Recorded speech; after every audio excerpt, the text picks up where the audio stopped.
So number one, we got to change our thoughts. There's a story about this guy named Nick who worked at the railroad station, and Nick was he was a very chronically negative person. Always thought of the worst things that could happen.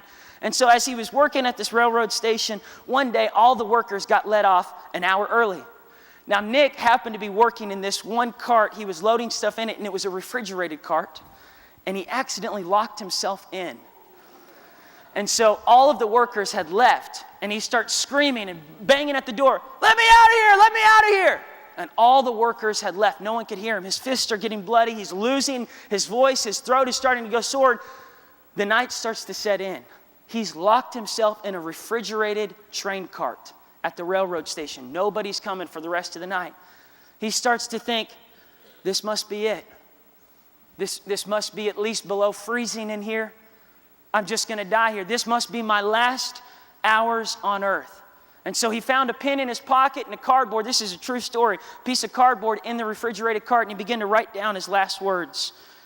Body is going numb, beginning to freeze to death. These might be my last words if I don't get out of here. They found him the next morning, and he literally froze to death. And here's the interesting thing. The refrigerated cart had been out of service for several months. It wasn't even on. The refrigerator wasn't even working. It was actually 61 degrees in the cart, slightly below a normal room temperature. Nick had convinced himself in his mind that it was freezing, and he fell for his thoughts. What happened?